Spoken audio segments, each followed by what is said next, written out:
Hey guys, Dennis here. Chrissy. Dan. Dan. Here. And Present. Alex will be joining us likely here shortly. Mm-hmm. And tonight we do have a special guest coming on. We have Amber, who is Rachel Conger's daughter. Mm-hmm. Very nice lady, guys. Yeah. So guys, All right. we will go ahead and bring Amber in and we will get started. Amber, thank you very much for joining us tonight. Yeah, no, thanks for having me. I really appreciate it. And we want to give you a chance to kind of give us a general rundown on the case. Okay. So I guess where I'm at right now, I've done a lot of work with Still Watch. It's a private investigator group that Discovery ended up bringing in when I did the Discovery show Secrets, Lies, and Private Eyes. So I think they were planning on doing something later this year as far as another search.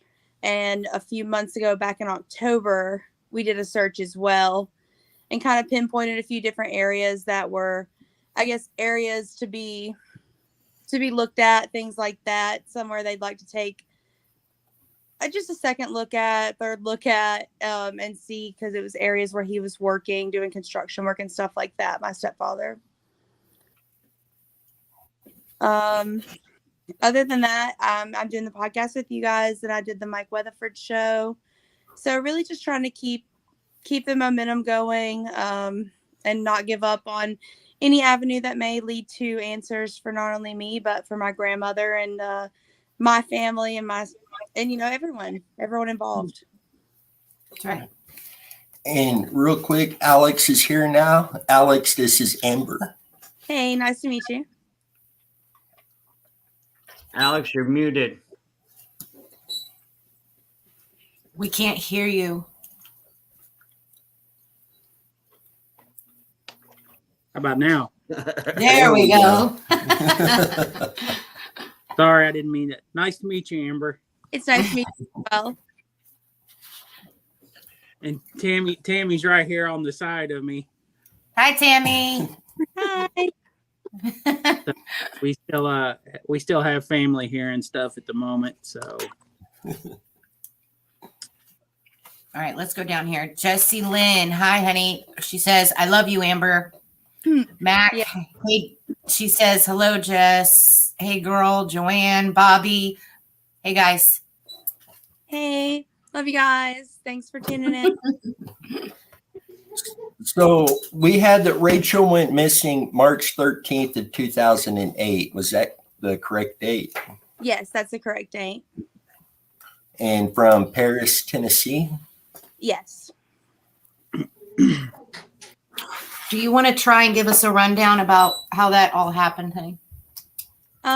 So I know we had growing up, my stepdad had been very abusive in the past, and it kind of got to the point where my mom had the straw that broke the camel's back, so to speak. And we had moved out, and we're kind of trying to just start over. And we'd moved to a little house in Como for 2 to 3. It'd been 2 or 3 weeks or so, and we were still trying to get some of our stuff from the house. It's the house that we'd lived in for 10 years or so. But Paul also had some mental instabilities as far as when he wasn't on his medication. His bipolar disorder would definitely flare up, and it was kind of a Dr. Jekyll, Mr. Hyde situation. And he had been not taking his medication and was kind of, I guess, refusing to let us get some of our stuff and move things over to the new house. And was threatening my mom with hurting me and hurting her if he was not a part of our lives anymore. So that day, he was helping her move some stuff and things like that. The day before, I'm sorry, on the 12th. And I had just started spring break. So I don't know. I guess I kind of tried to stay out of it. I didn't really have anything nice to say, so I didn't want to say anything at all to him. And later that evening, I had been over at a friend's house in walking distance from our new house, and my mom I'd called her, and I was like, and he had ended up answering the phone. Hey, can I have your mom for the night? We have some things to talk about. And I'm like, no, I want my mom. Like, you need to come get me. And from there, they came and picked me up, and we went to the house in Como, Tennessee, which is 20 minutes from Paris, maybe, I would say. And as far as that evening, we went to the new house that we were living in, and my mom kind of pulled me aside because Paul left to go take a shower and I guess come back and get ready. And she said, he's off his medication. He's threatening to burn the house down with us in it if I don't let him stay here tonight. So I'm going to just try and keep the peace. And she was borrowing a truck from one of her friends to move stuff back and forth because she had a car. So I guess he wasn't too pleased with her using somebody's truck, things like that. And he went to his house, and I ended up walking across the street to get like my phone charger that was at my friend's house. And I saw him over like kind of at this post office, I would say. And I walked in, and I thought it was weird. And my mom said, oh no, he wrecked Doug's truck. That's what he said. I'm like, no, I just saw him outside, and he came in and acted like it was a joke. So, me being 13 and, 13-year-old, I'm like, well, I'm just going to go to bed. So I told my mom I loved her and kind of ignored him, and I went to sleep. And the next morning when I woke up, there was nobody there. And I was old enough to be like by myself, and it was spring break. And so I knew we had plans. I was going to go to Clarksville with her, and we were going to stay at one of her girlfriend's houses and kind of go to the mall, do some fun stuff later that week. And it was weird of her, I guess, one, not to leave a note, two, not to have sent me a message or something saying she wasn't going to be there, because that wasn't our original plan. And the back door was open, and I don't know if, I'm sure you guys know I'm talking about that feeling of something's just wrong. Yep. So as the day kind of progressed and things like that, I tried to call her. I tried to call Paul. I tried to call quite a few different people, and nobody had seen her. Nobody had heard from her. So I guess it was around 4:00 that evening. My friend's mom took me to the police station because I wasn't old enough to make a police report yet. She made the report on my behalf, and I believe one of my mom's friends that we were supposed to be going to stay with later that day had also filed a police report as well, from what I understand. And kind of, I guess, as it progressed over the next few days, I won't pretend it wasn't a little foggy, I guess, for me, being young, something traumatic happening. But I know they found him, I think it was a Thursday or a Friday that day fell on. And I know they found him they found like Saturday, I think it was. They found the truck that they had been in with my mom's things still in it, like her purse and medication and her cell phone. And then they found the keys he had thrown in the woods for the truck. And the driver's door was open, but the passenger door was locked. And then the next morning, they found him dead of a self-inflicted gunshot wound. Goodness. Wow. I guess so. I did yeah. I was curious. So you did clear that up. So Paul was your stepfather. Yes. Okay. That was one of the things that when I watched the Mike Weatherford show that you were on and Paul's brother was on and stuff. And I don't know if I just didn't catch it, but I did not know if Paul was your father or if he was your stepfather. So I'm glad you cleared that up. And then I was curious of your age. how old you were when all this happened and stuff. So you cleared that up too. So those were two questions I had on my list. She So answered one of mine too. So thank you so much. Yeah, no, definitely. Any clarity I can put forward, I'm more than happy to. Now, have they done cadaver dog searches? As far as I know, yes. I know the police did some searching with cadaver dogs, as well as there were a few police searches and one very large volunteer search shortly after finding Paul's body. And then I did a bunch of fundraisers and things, and I actually brought in 2 different search and rescue teams. I don't know, maybe 6 to 8 months after the initial searches. I could be wrong on the timeline, but I think it was probably within 6 to 8 months after. I brought in Q Center, and they did cadaver dog searching, as well as I can't recall the name, but it was a search and rescue team out of Texas, I believe. EquiSearch? Yes, EquiSearch. That's a good team. Yes. And Billy Moore says, where did they find him? Where did they find him again, him? So they found him. It was kind of in a field line. So you guys are familiar, I'm sure, with cornfields, stuff like that, where the tree line meets the cornfields. Mm-hmm. They found him in an area near there. From the vantage, I would say he had a good vantage point from there to kind of see how things were unfolding. With the, a sight on a gun or a binocular kind of deal, you would have been able to see what was going on from kind of where he was. Now, is that where they focused the searches on, is where they found him or the truck? Yes, that is kind of the area where they found the truck and him were fairly close to his home as well. And a lot of the searches were focused around there.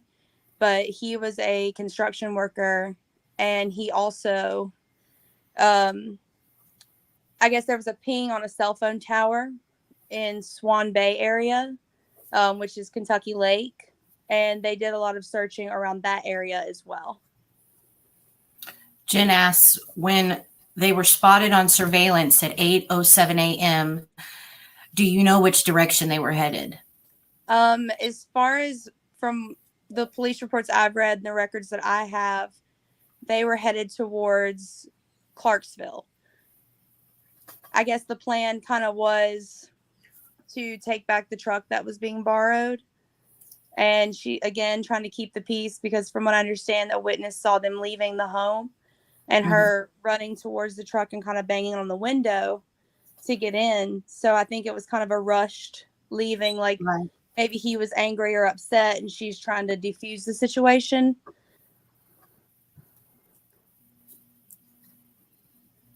So can I ask you a question then? So how long was Paul, and forgive me if I'm asking this, but how long was Paul in your life and your mother's life?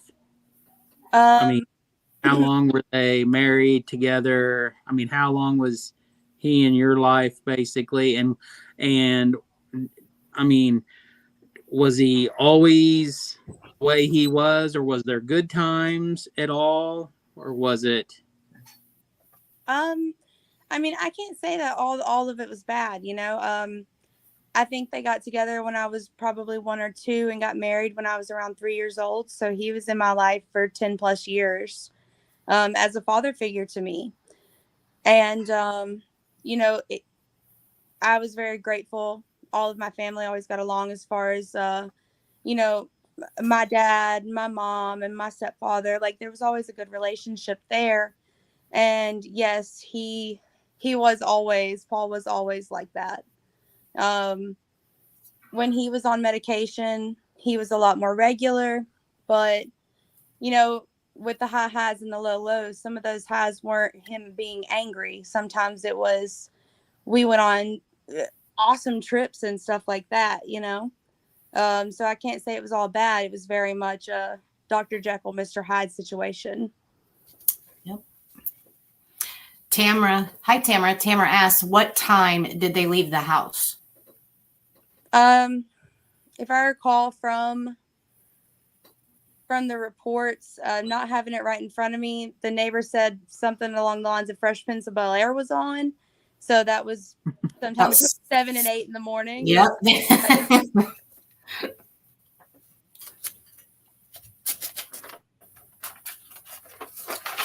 So the truck that was found with the driver's door open and the passenger door shut and locked, was that Doug's truck or was that Paul's truck? That was Doug's Yes, truck. was Doug's truck. Mm-hmm. Now, was Doug just a friend of your mother's, or is this someone that she had started seeing? No, they were not And each other. It was a friend of her and Paul's. They used to do a lot of motorcycle events and stuff like that, and I believe that's where all of them met originally. But I think it kind of turned into him being more of my mom's friend, someone trying to help her out of a bad situation, but no romantic involvement. I was just trying to see if there was a maybe what put Paul over the top that night or that next morning, whatever happened, with this person's truck, if it was just a friend, a mutual friend, which sounds like it was a mutual friend that in the end it became more of your mom's friend than it was Paul's. So Yeah, no, I definitely think that was the case. I guess, my mom was officially done with everything, so I can't, being 13, your mom's not going to tell you if she's seeing someone new, something like that. yeah, But I know the phone call that she received that bounced off the Swan Bay Tower was from someone I guess she was friends with and in contact with and talking to. I mean, for all I know, they could have went on a date or two, or it could have just been the beginning stages, talking, getting to know somebody. And that was a friend that had called her then, and Paul had answered the phone. Jen had a question for you. Is it true that your mom had a metal implant in her jaw? If so, have searchers utilized metal detectors on searches? Yes, that is true. She had TMJ. And so when I was much younger, she'd had a surgery, and they took a metal plate and put it in both sides of her jaws. So yes, that is true. Metal detectors were used in done with the Discovery Channel. So Still Watch had brought someone in and used metal detectors in certain areas. Goodness. Wow. Now, was he the jealous type, controlling? Very much so. I mean, I guess he was older than her, so I guess it was kind of like his trophy, so to speak, in some ways. My mom was a beautiful woman, and he was an older man, and he would get very, very jealous. But also in the same aspect, he liked to show her off. Yeah. So it could be a double-sided sword with that. Goodness. Man. And he definitely, you hear about it on TV and stuff like that. Someone that's abusive. He would stalk her, when we left, even if it was for a few weeks, whatever the case may be, throughout my childhood. He would always find her. It didn't matter where she went. He would come and find her. Wow. Billy says Como is not far from, I hope I'm saying this right, Hyco. There is several old clay pits in that area that is like big ponds. I won't say I'm familiar with Hyco. I know that there were some like smaller ponds and bodies of water that were searched near Briar Patch Lake Road, because according to the timeline, and again, both are vast areas, and of course, there's always a chance that maybe the timeline's wrong or whatever the case may be, but I know Briar Patch Lake Road area and Land Between the Lakes are the two most searched areas, just due to the timing that he would have had to do everything. Gosh, wow. See, initially, those would have been the areas of interest for me as well. Right. Wow. So I have another question for you. So my wife is from Tennessee. Yeah. She is originally from Knoxville. So how far is, and forgive me, I haven't even looked this up, but how far is Paris from Knoxville? Because I honestly don't know. Maybe, I think. I'm not 100% familiar. I haven't spent a lot of time in the Knoxville area. Okay. I'm sorry. I didn't hear what you said. Oh, no, I'm sorry. I said, I think it's 4 to 6 hours, if I'm not mistaken. I just haven't spent a lot of time in that area. Okay. Okay. If it helps, it's about 2 hours from Nashville, roughly. Oh, that's good. Okay. Okay. France. So I Yeah, have it's another 4 question. hours and 26 minutes, Right. Alex. Okay. I was just curious. We go to Knoxville, we go to Tennessee, once or twice a year and stuff. And my sister-in-law still lives. She lives in Russellville area, which she is only 30 minutes from where the little girl Summer Wells Mm-hmm. is. That case in Tennessee, she lives just 30 minutes away from that area. So I was just curious, where, I usually look up all the details of every case, especially if it's something close to, something in relevance to, myself or the group. But so like I had mentioned, I had watched the Mike Weatherford show, and I'm curious as to what your thoughts are on the psychic that was on the show, and basically her thoughts that your mother, she was describing like white metal objects or some white objects. And I know all over, they do wrap hay bales in white, protective plastic. There's salvage yards that do appliances and stuff.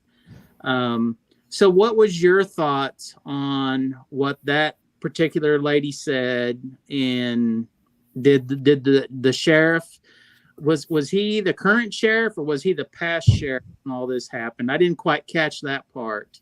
He was the past sheriff. Okay. Mm-hmm. But I'm just curious, have they moved on that information at all? And what was your thoughts on it?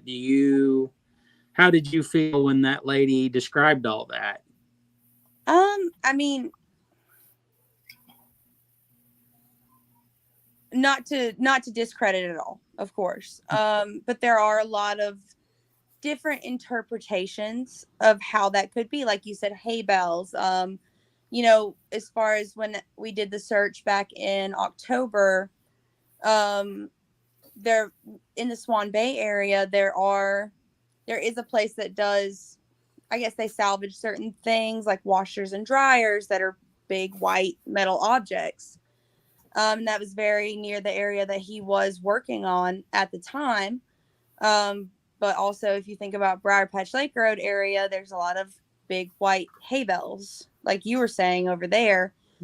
So I think that could definitely be ambiguous, for lack of a better way to put it, just because that doesn't really narrow down, in my opinion, the area, just due to it there being so many different ways it could be interpreted. Okay. Interpreted. Uh-huh. It's all right. I can't even interpret. It's all right. We got it. New construction sites, they use white Tyvek. Yeah. The water. Interpreted. The way, if I remember, I just watched this a few days ago. It seemed like the lady, her interpretation of what she had seen was Paul had either picked something up or moved it and had placed your mother's, remains behind it and covered it up, so she couldn't be seen. Mm-hmm. And that's what, in my mind, I'm thinking, the average hay bale, the average person really can't push it around and move it because, I mean, we do hay, we have cattle and horses, and we do our own hay, and I know how much they weigh. So I was just curious if anybody had acted out on that information and had, done any more searches or anything and had, if they had found areas and now they've been marked off that, hey, there is big white objects here, there is stuff that's painted white, or it is white in color, and we have searched, we have looked in, around, underneath, and we have came up with nothing. I just didn't know if there had been any follow-ups since that episode had been taped and played. No, as of right now, there is no follow-ups there. I think there are plans in the works to have follow-up done later in the areas that we went to the last time, just to be able to eliminate that due to it being so close to where the cell phone ping was. It was where he was working at. He knew the area very well. So I think there are plans for later this year to go and search that area more thoroughly. And then one more follow-up off that, and I'm sorry. No, fine. How did you feel and what was your thoughts when that psychic lady had mentioned a third person possibly being involved? And that whole situation with, was it somebody that Paul knew, or was it somebody that your mom knew that could have been there? Because that lady, I mean, she did talk about it for a few minutes when she was discussing it. So I was curious if, and I'm not sure if, the other members had seen that show or not. Because I did go through on YouTube and search your mother's stuff, and there's only a handful of YouTube videos about your mother's stuff. Mm-hmm. And, I usually go and track everything down. And, when we, like your show, I put it on there that we were going to be discussing the case. And if those people wanted to jump on and be a part of it, but, so I'm just curious as how you felt or you interpreted what she discussed in that part. I mean, at the end of the day, in my heart of hearts, yes, I feel like Paul was the type of person, if I can't have you, no one will. And he made that known, did he not? Very much so. Very much so. And there have been multiple times throughout my childhood where I feared for not only her safety, but my own as well. So as far as someone else being involved, I mean, it's not like it was to an extent, was it a secret? Yes. I knew from a very young age not to tell people about it, but there were a lot of people that knew exactly how he was and exactly the situation going on. So do I think that it could be a possibility that someone helped in any way? Yes, but I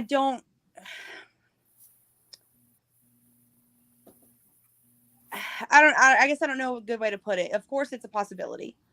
Absolutely. I mean, from either side, I don't. Yeah. At any given time, had the police or investigators, had anybody ever brought that up, or was this the first time that this had ever been discussed when this psychic brought it up on the Mike Weatherford show? It's the first time it had been ever discussed with me personally. I can't say what theories may or may not have been out there behind, closed doors with police officers, whatever the case may be. Of course, then there's the public speculation where people have always said things about maybe someone else was involved just because of the short timeline. The ins and outs of it, the what ifs, of course. I feel like personally, it would have been a very personal situation for him. Very much he would want to take care of it on his own and not involve someone else, only because if I can't have her, no one else will. And if I'm going to be the one to take her out of this world, no one's going to find her. Yeah. But do I rule it out as a possibility? No. Okay. Jen had a really good question here. What was Doug's profession? The reason I ask is because I'm wondering what type of tools may have been in the truck at the time, or do you know for certain what Doug had in his truck at the time? I really couldn't tell you that. From what I understand, he was a pretty meticulous person as far as didn't keep a lot of things in the truck. I believe he ran a salvage junkyard type place on the other side of Clarksville, Nashville area. But from what I understand, he really didn't keep a whole lot of stuff in his vehicle. So I don't think there would have been any tools or anything in there, at least nothing on the case reports and police files that I recall them noting that was found in the vehicle. Now, were any of the construction sites pre-concrete? I'm not sure. I know as far as his bulldozer, they looked into a construction site that his bulldozer was at, but it doesn't fit into the timeline whatsoever. Okay. Like the distance it would be away would just be unable to fit into the timeline of events. Now, I want to give a heads up. We've got Felicia Henderson on right now, and I believe that Paul is her uncle. Yes. Okay. She's made quite a few comments here, but the last one she made, he wouldn't even speak to his brother Richard, my father. When he sees him, when he seen him for the short second when all this was happening. So I don't think he would have allowed anyone else to be involved. And again, that goes back to me thinking he would have wanted this to be personal, because it's not like my mom wasn't well loved.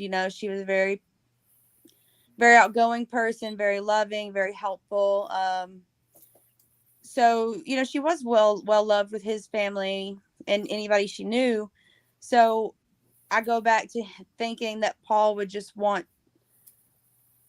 like, the narcissistic point of view on this, like, if I'm going to be the one to take her out of here, no one's going to be able to find her because I get to have her forever. Right. She made quite a few comments here. I'm going to actually go back a little bit here and find more of her. Dennis, you and Chrissy are, I don't know if anybody else is seeing this, but you all are freezing up pretty bad. Your signal. All right, let's see what we got here. I don't know if anybody else is noticing that, but you guys are all. Are we still doing it? You were doing it just right before you started talking. Oh, goodness. Because every now and then I see the what do you call it? The Wi-Fi signal's kind of jumpy. See, you all are frozen right now. All right. Now, did they keep his firearm that he took his own life with? As far as I know, yes. I that one of his family members can shine a little bit more light on that. If it was given to his mom or dad or something like that. But as far as I know, they did keep it. Okay. Joanne says, my theory is that when he answered her phone and it was another guy, he snapped and possibly choked her to death. But then when he realized what he had done, he hid her body. Again, there's two theories that I personally go back and forth with a lot. What Joanne says is on kilter with a theory that I have of he snapped, maybe he didn't necessarily mean to. But then when it happened, he was like, oh my gosh, what did I do? I just did this. Yep. But then of course there's the opposite side of that coin where he knew she was done for good. And, if you look at abuse, domestic violence, the most the worst time is when you leave for good. That is the time where you are your absolute most vulnerable. So did he realize she was done for good this time and plan to do something? Maybe not like a tight plan, but if something were to happen, this is where I would hide her. This is what I would do, because he did have enough time to go home and change from the outfit I last saw him in. Because due to the police reports, things like that, he was in different clothes than what I last saw him in.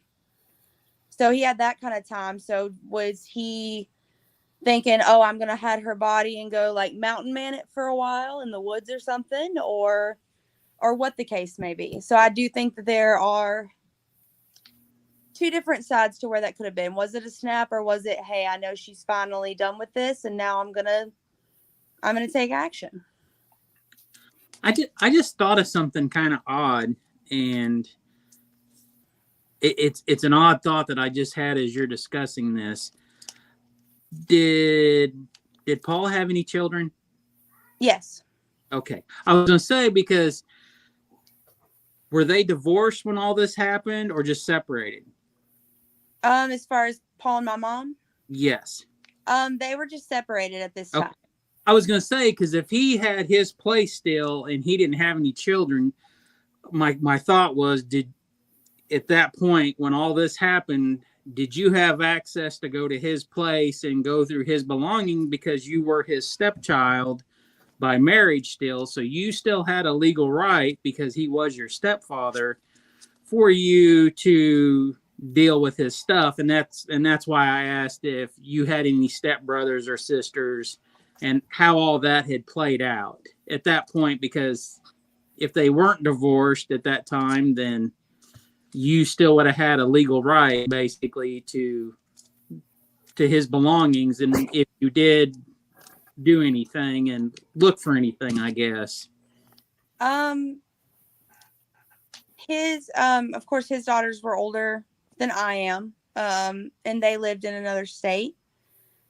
So I believe his family took charge of going through anything that was left there, or the state that it may have been in. So I didn't have too much involvement in that, nor did I have much opportunity to go through even things I would have wanted to keep that were there of my mother's. So I was going to say, because I think from one of your previous comments, you had still made a comment that he was not letting your mother take some of your all's belongings out of that place. So I was just curious, how that had played out. Yeah, I mean, a lot of the stuff that was at our houses and stuff like that, not my family, but my mother's family and my biological father, we kind of went through our house in Como and took care of that situation, as far as her stuff there, my stuff there, and did what we needed to do. But going to his house and going through everything else just wasn't something that was, I guess, a forefront in my mind. I did go over there and I had the opportunity to grab a few things. But for the most part, it was more of a kind of in shock, I guess. Yeah. Jen had a good question. Did he and your mom have any place in Swan Bay area that meant something to them, or just him? I mean, well, again, the entire Land Between the Lakes area we camped at. When I say camped, like 2 weeks every summer, every weekend when it was pretty, every other weekend if I wasn't there, things like that. But we typically didn't go to the Swan Bay area. We went to different areas. So, like, I know Boswell Landing was somewhere we went all the time, and that was an area that was searched. Now, do you know if he, or does anybody know if he had owned any land that maybe she didn't know about? As far as I know, no, he only owned the property at his house, Briar Patch Lake Road.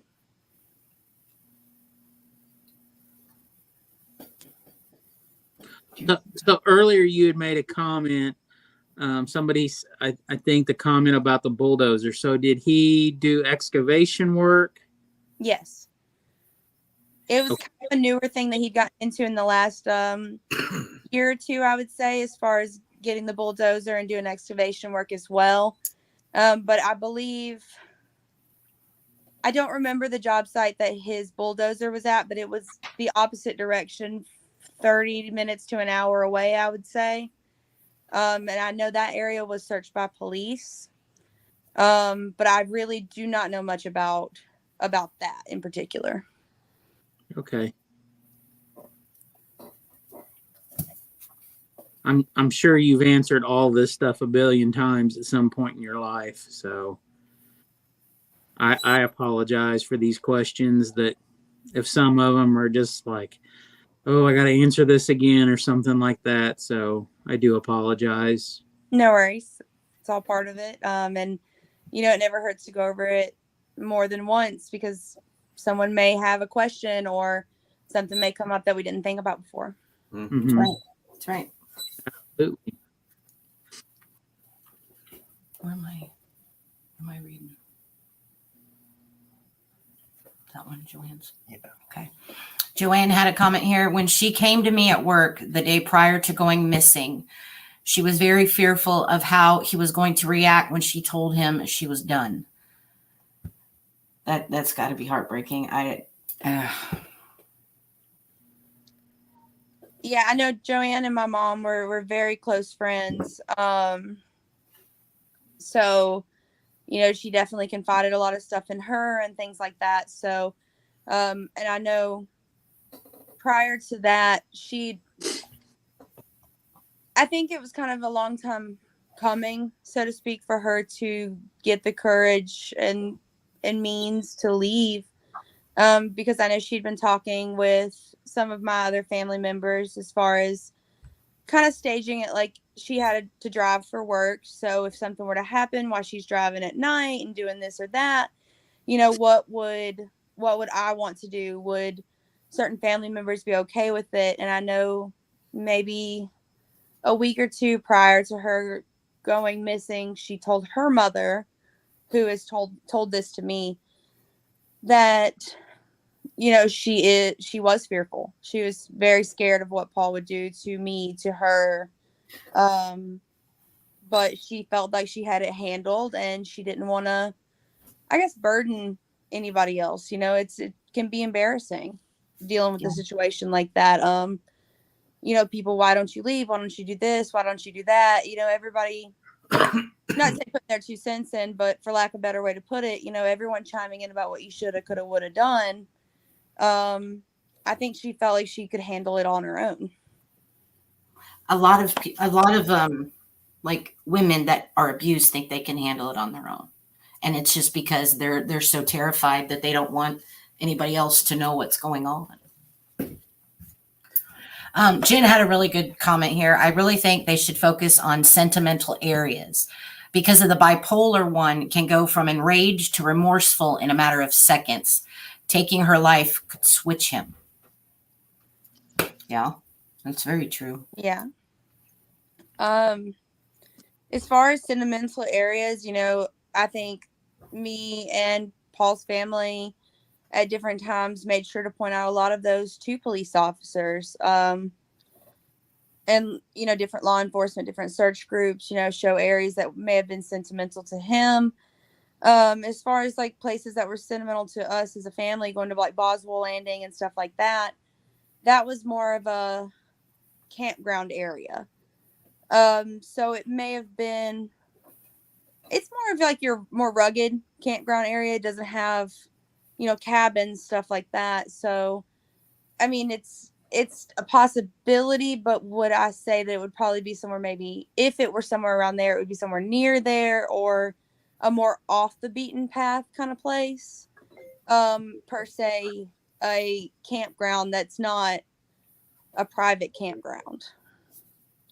Other areas at the lake, I mean, I pointed out any sentimental area I could, but a lot of the places that we really like to go, I also feel like may not have fit into the timeline he had to be in that particular area.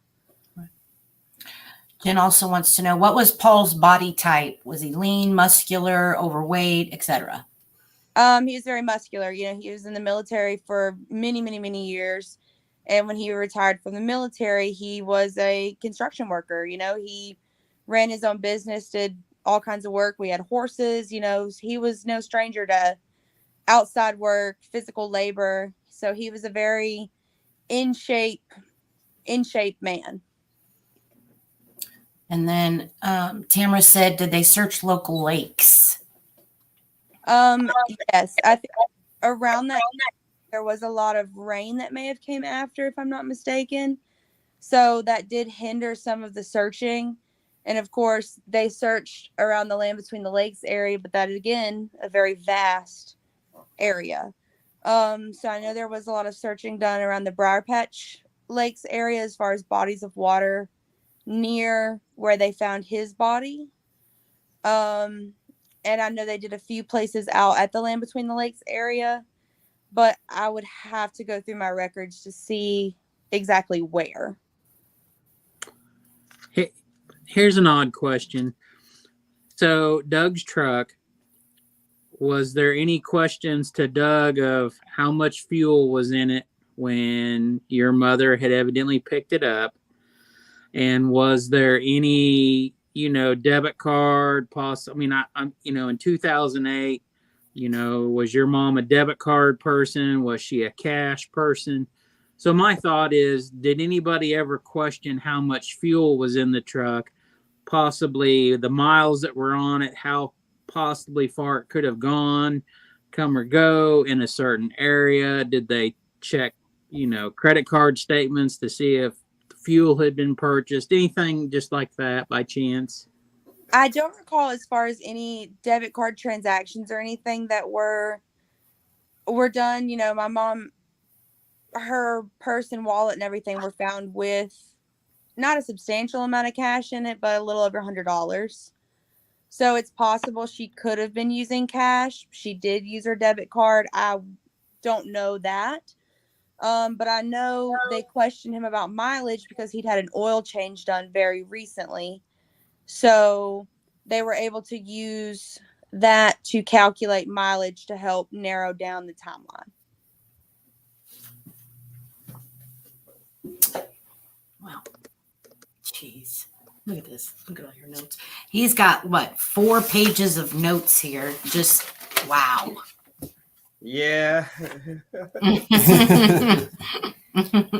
And not to mention every question I had coming into this, She's already answered. Yeah. She answered all my questions I asked you guys about.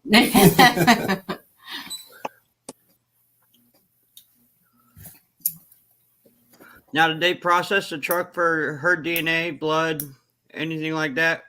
Yes, they did. Front and back? As far as I know, front and back, because I know I talked to Doug. I don't 100% remember when.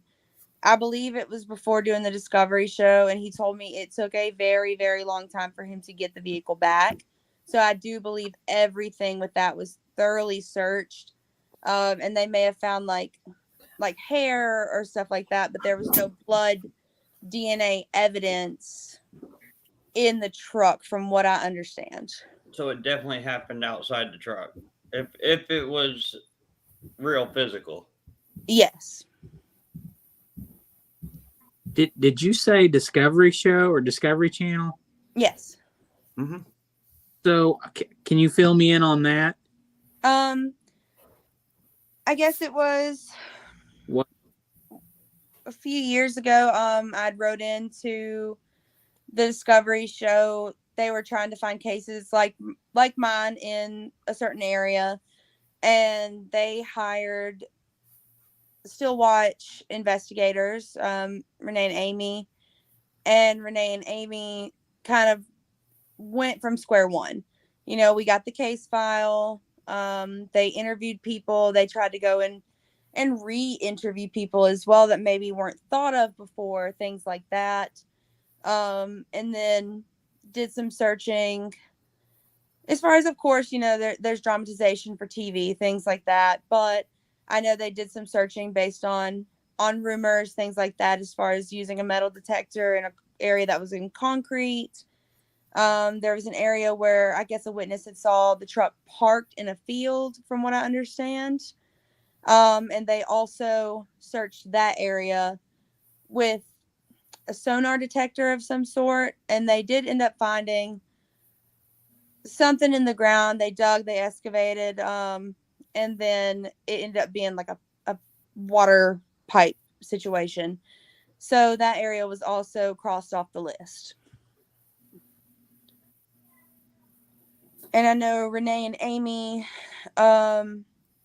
we also went out to the Swan Bay area back in October and did like some walking around there based on stuff that the psychic had said, just to kind of see, because it was near where the cell phone ping was, as well as the job site. So we did a little bit of walking around there, and I think this gentleman used the divine rods, and nothing was per se found there, but the area has changed quite a bit there as well. So I don't know what would need to per se be done in that area, but that is, I think, what they're trying to get together for later this year. I'm not sure how big car washes were back then, but would there be a car wash in between around the cell phone ping area? Not that I can think of. No. I do know that I believe there was DNA as far as blood found on Paul that was of male origin, but not his. And don't quote me on that. I would have to look through, but I do know there was blood found on him that was pertaining to male DNA, not That's female. interesting. Jen has a question here. Do you know if there were any signs of excessive dirt on him or the vehicle? Not to my knowledge, no. Now, he did change his clothes since the time you seen him before he left, right? Yes. So he had changed clothes from the time he was with your mother to the time that he was found after he had committed suicide, and there was another man's DNA on the clothes that they found him in, if you think correctly. I think correctly. I just know it was male DNA. But I don't believe it was his DNA. Again, I don't want to put anything out there that's not 100% facts. I would have to look through all my case notes again, but there was DNA found on him that was of male origin, and I believe that it was not his. Seeing Tabitha and Joanne both said that they had said that the wallet he had in his pocket was damp. That's what I've heard. But I, again, do not recall. I just don't recall that. But that does not mean that they weren't told that or that's not the case. I just do not remember.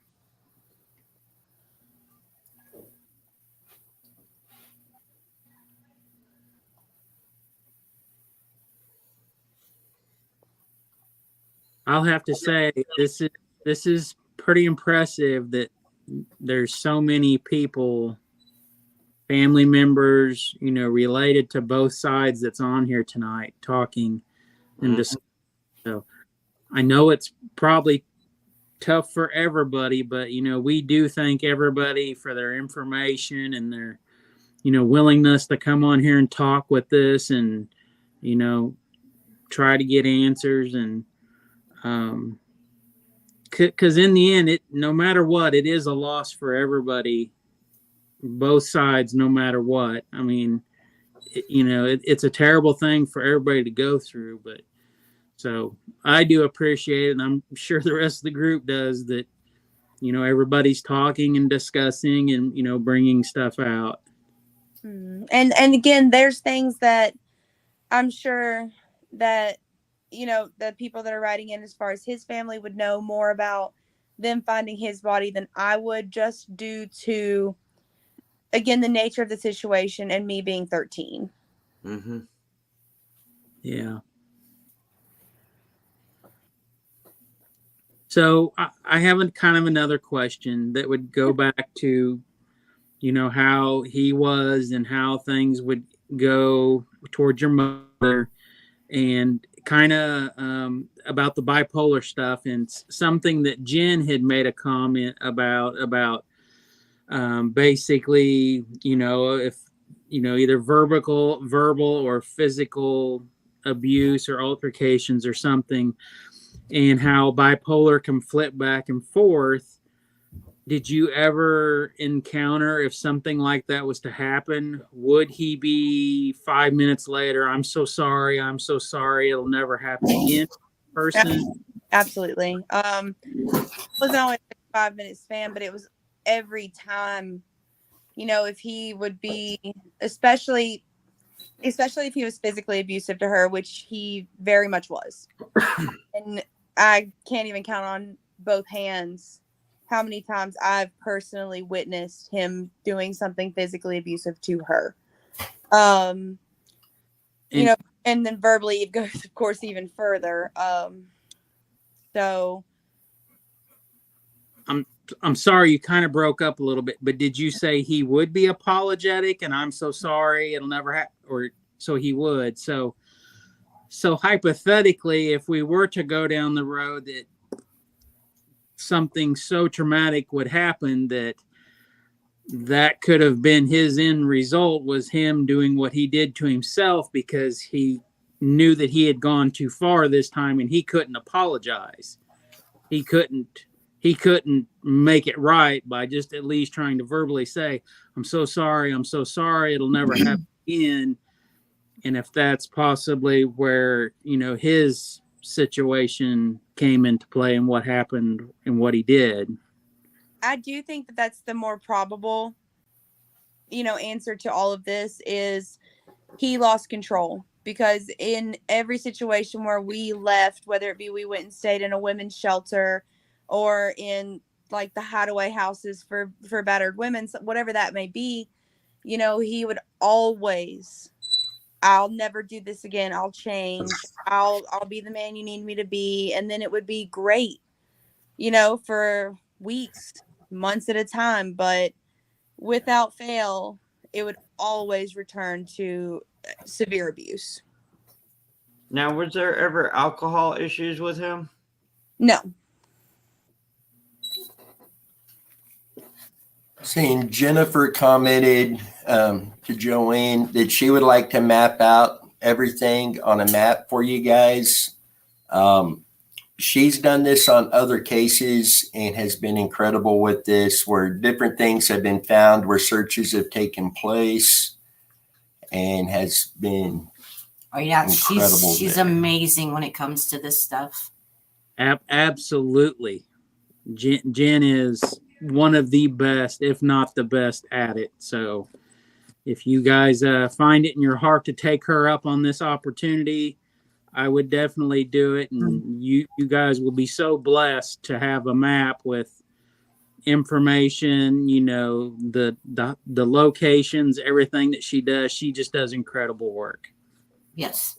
Yeah, no, definitely. And if she'd like to reach out to me, I can go and go through, my case file records, things like that, to help a little bit more with narrowing down locations and stuff like that. So that's no problem at all. And then she said, Joanne, you're more than welcome to get a hold of me on Facebook to get that done, or I could even just teach you guys how to do it depending on the sensitivity level. So.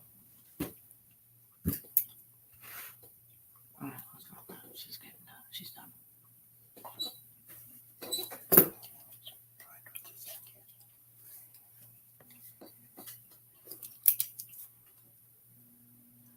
And I will say, that I can see the comments as far as rainwater, things like that. I know over the years, again, grain of salt to those who believe, cool, to those who don't, whatever the case may be. I know pretty much any psychic that has ever reached out to me has always mentioned body of water.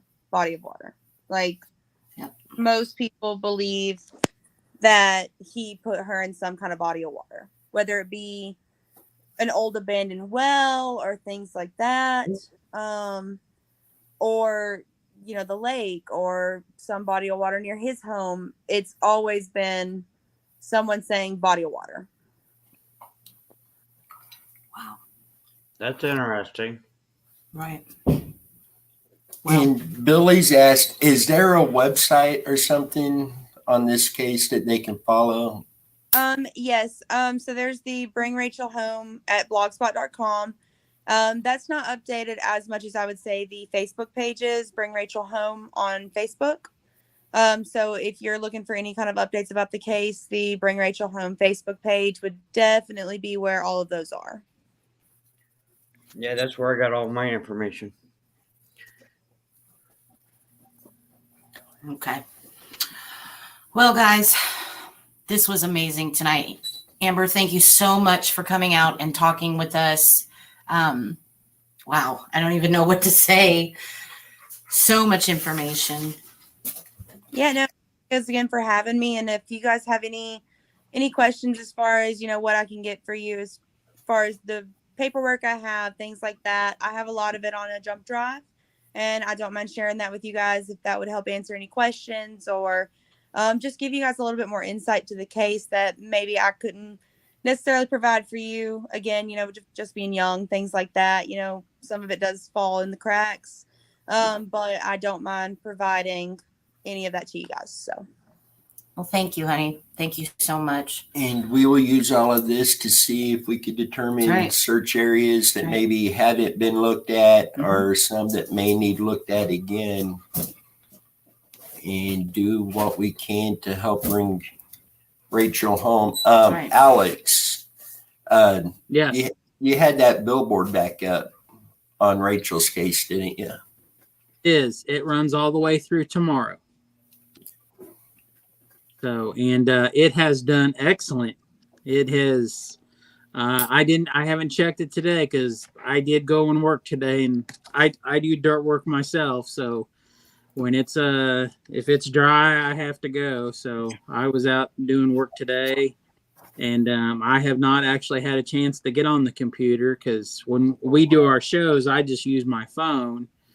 And usually Sunday nights are our Sunday family dinner. So I usually come upstairs to a bedroom to get away from everybody. But I think last night I checked it and it was over 2,000 blips. And it is, I think it's on 6 or 7 different billboards within 100-mile radius of Paris, Tennessee, in any direction. Wow. It's been playing. So, anytime, you guys want to keep it running and, stuff like that, Amber or Joanne or, just please reach out to us and let us know. I try to do somebody, new every week. I have had some issues the last month with billboard here in the Kansas City area. There is 8 digital billboards, and all of a sudden there's 8 digital billboards. One gentleman owns 5, and then the other gentleman, he owns 3. And all of a sudden they do not want to put missing people on their billboards. What? Yeah, I have had some pretty heated, nasty arguments with them, with the blip people over the last week. I tried to have a conference with the billboard owners and the main person at blip, and the billboard owners won't do it. They won't have a 4-way conference phone call to answer my questions why they're not allowing me to do it no more. Which is pretty devastating because we have quite a few pretty, important cases here in the Kansas City metro area. But luckily in Tennessee, the board owners are pretty lenient about things, and they're more than happy to work with us, So, so I'm, I hope people have seen the billboards, but yeah, it's been doing really well. So, but it I think it ends tomorrow at 5 p.m. I think on Monday. So, but anytime, if you guys want to have it up, just let us know, and I will get it going. So I did. It was, and forgive me, I don't remember, but right when you go into Paris, Tennessee, there's a highway, and there's two digital billboards, one on the east side of the road and one on the west, or the north and south, going right into town. But last year I had it on there, and it ran for a week, and I think it blipped. Like, a blip is when it's up on the billboard, it lasts for 8 seconds and then it switches to the next. And I think it did like 5,200, 5,300, 5,500 blips when it was up on that time period. So but it's, yeah, I mean, it definitely helps, getting the word out, and keeping it out there for the public's eye to, like they usually say, there's always somebody that knows something, so but so yes, just reach out to us, and if you guys want to still keep it going and stuff. No, definitely. I really appreciate the billboard. That was super awesome, and getting the updates about it was really like, wow, that's just super cool. You all are so welcome. And Jennifer asked, do you know if the clothes that he was wearing before he changed was ever recovered? I believe so, but I'm not 100% sure. I would have to look through all my notes and see if it was the clothes that he was wearing when I last saw him, or just the clothes that he was found in that were tested and recovered. But I want to say yes, but I'm not 100% sure. Well, we thank you very much for coming on here tonight, and you are more than welcome to reach out to us at any time, be it case related, if you need to talk, anything. You have another team here that's with you on this, and we'll be doing everything we can to help you bring her home. Awesome. I really appreciate it, guys, and thank y'all for having me, and I'll definitely reach out after I go through and find this jump drive, so I can just get you guys all the information. Sounds good. Well, thank you again, hon, so much for coming on. We Thanks. appreciate it. Thank you. Thank you all. Take care. We love you. Love y'all too. Have a good night. Thanks again, guys. Bye. Bye.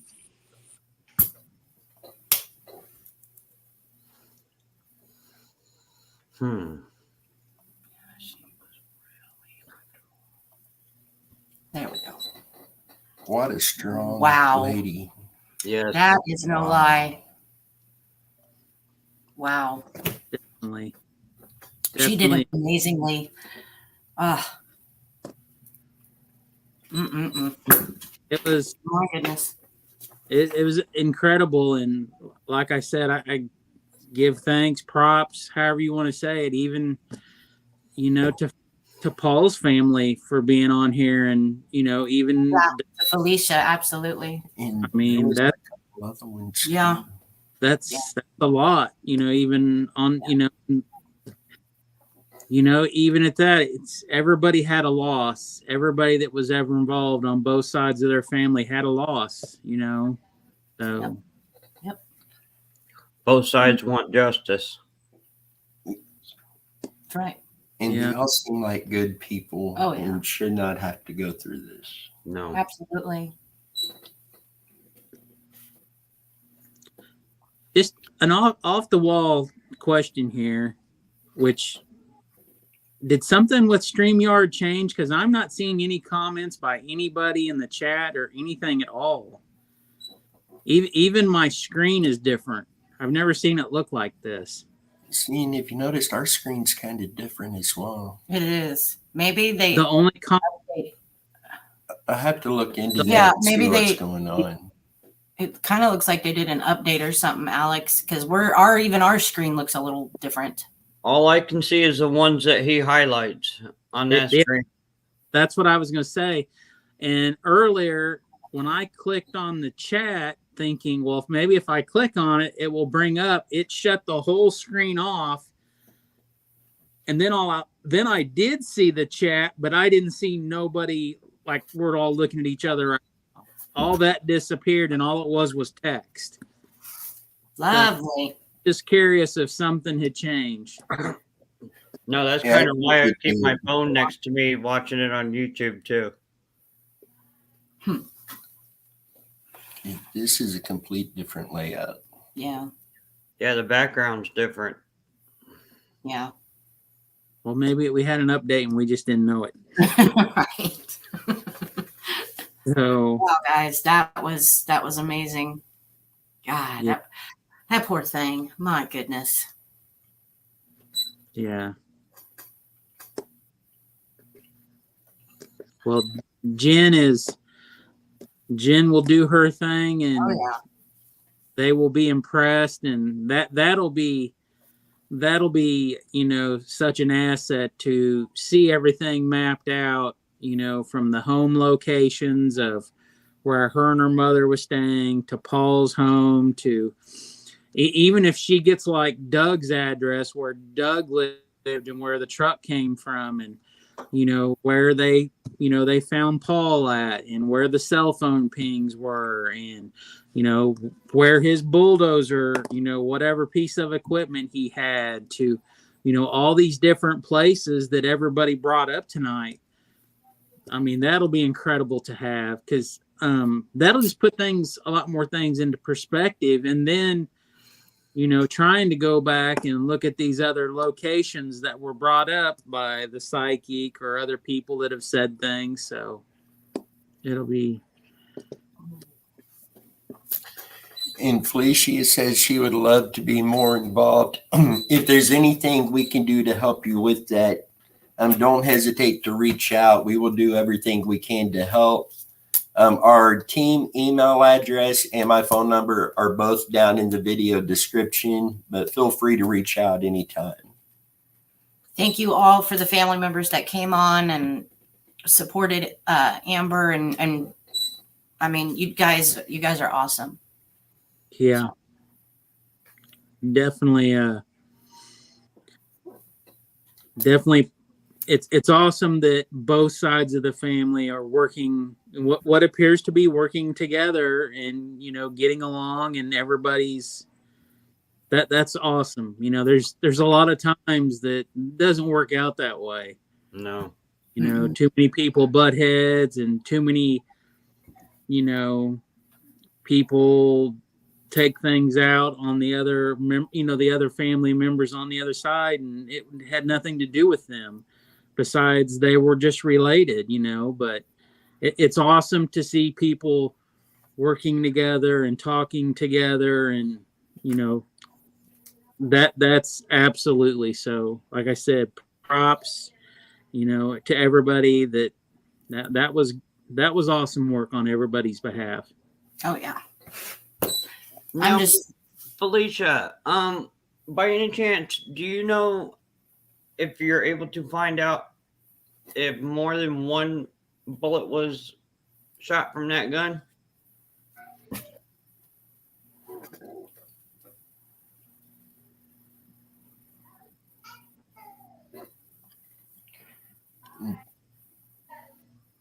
Jennifer says it good right there. One community, one goal. yep. Yep. Yep. And Jennifer did join us on a previous live feed a while back ago, yeah. where she pulled up some of the mapping she's done on one of the other cases. So if you want just an idea of what she's doing with that, you could go back and look at that, or you can find her on Facebook. She's got a page on Facebook. Yep. It's just so helpful. And I talk about Jennifer a lot on here, but you can never say enough about Jennifer and what she's done. Yeah, she's got some skills for sure. Yeah. And speaking of Jennifer, next weekend we will not be live. It's Easter Sunday. Yep. The weekend after that, that Saturday night at 7 p.m., we're doing a Randy Leach live feed. Mm-hmm. It's the 35-year anniversary that Randy went missing. Right. And Jennifer will be joining us on Right. that live feed. And, Oh, we make Jen blush. and I'm still waiting on confirmation to know for sure, but there may be some others joining us on that live feed as well. Joanne says, Dan, I believe there was just the one gunshot.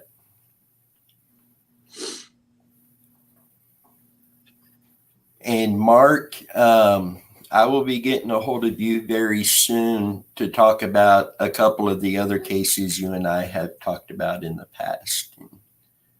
Kind of update you and get your thoughts on a couple things. So guys, again, no live feed next weekend. The weekend after will be the Randy Leach on Saturday night. And we have some searches coming up. Alex put it in, was able to get us permission on a couple cases. Bobby says, well, Dennis, why can't you do a live feed on a Saturday night if you can't do it on Easter Sunday?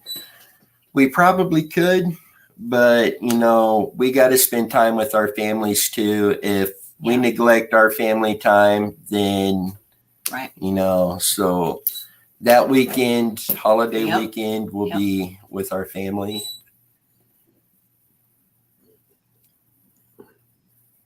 Okay.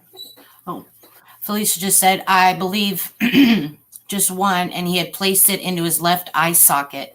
Hate to say that on here, but it is what it is. And knowing him, I believe it was a sign in itself. Goodness.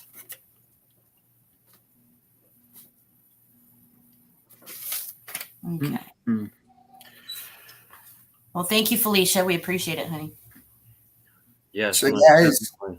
I want to thank everybody very much for coming on tonight. The questions you all had and asked, you know, very, very appreciative. The teamwork, again, we can't say enough for the teamwork. It has been incredible. Guys, do you have anything else to add? Felicia, yes, we did see your comment. Yes. Like I said, I had watched that Mike Weatherford show where Amber was on, Paul's brother was on, the past sheriff was on, and it was like an hour and a half long show, and it was a really good show, and I just I was curious as to get Amber's point of view on some of the discussions that they had talked about, and I'm glad we were able to talk about it and get some answers. And also I was curious to how old Amber was when all this took place. It was very informative, and it's a sad, tragic thing what happened. Yes, it is. But I'm glad we got to talk about it, and even we have a relationship with Joanne. We're friends with her on Facebook. She's always a part of the Muddy Water Show, and I asked Amber to be friends on Facebook, and I've reached out to her, and it's awesome that like I said, that both in such a tragic situation that we still have both sides of the family talking, looking for answers, after what had happened. So that is definitely a plus side. Yes, it definitely is. So, like I said, most times in these situations, there is not that type of, working together, getting along, scenario. So it's definitely a positive thing that everybody gets along and talks and tries to work together to get answers. So And Bobby also brought this up. Our Yeah. thoughts and prayers go out to everybody Oh. who's been affected by the tornadoes and the storms the last several days. Yeah. And with potential of more storms this coming week, everybody be safe, be careful Yes. out there. Yes. So, Dan, I saw on Twitter while we were getting ready to sit down for dinner tonight, there's a couple of big fires going on. Oklahoma City was on fire.